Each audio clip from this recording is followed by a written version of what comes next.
12 ராசிகள், ம் அதில் லக்கணம் நிற்கிற போது லக்கணம், சந்திரன்னா ராசி.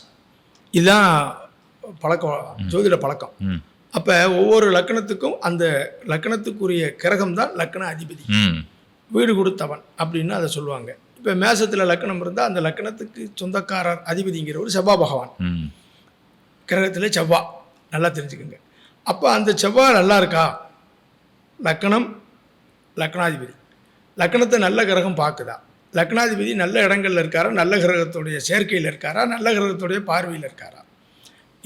இது நான் மட்டும் இல்லை, நிறைய ஜோதிடர்கள் இன்னைக்கு கிட்டத்தட்ட நிறைய பேர் இதை ஃபாலோ பண்ணுவாங்க. தமிழ்நாட்டில் மேக்ஸிமம் நிறைய பேர் ஃபாலோ பண்ணுவாங்க.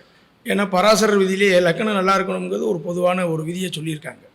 அப்போ அந்த லக்கணம் எப்படி உட்காந்துருக்கு, ம் எல்லா கிரகத்திலுமே லக்கணாதிபதி லக்கணத்தில் இருக்க மாட்டார். ம் அப்போ வேற ஒரு இடத்துல இருப்பார். ம் அப்போ வேற ஒரு இடத்துல இருக்கிற போது அவர் நல்ல கிரகத்தோடு சேர்ந்திருக்காரா, ம் நல்ல கிரகத்தோட கூடியிருக்காரா அப்படின்னு சொல்லுவாங்க.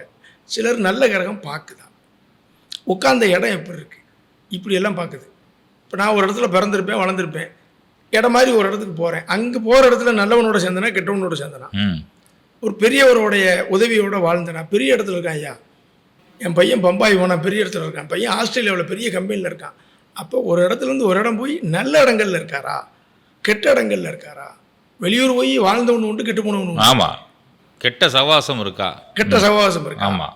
இது இந்த மாதிரி தான் நம்ம ஜாதகத்தில் யாரோ இருக்காங்க. ம் வெளியில் போய் ஆரம்பத்திலே நல்ல உயர்வாக இருக்கானா, அந்த ஜாதகர் வெளியூரில் போய் படிப்படியாக கஷ்டப்பட்டு உயர்ந்தாரா, சிரமப்பட்டு உயர்ந்தாரா, இல்லை போனதுலேருந்து கடைசி வரைக்கும் சுகமாக இருக்காரா, இப்படி பார்க்கக்கூடியதுக்கு இந்த லக்கணம் லக்கணம்.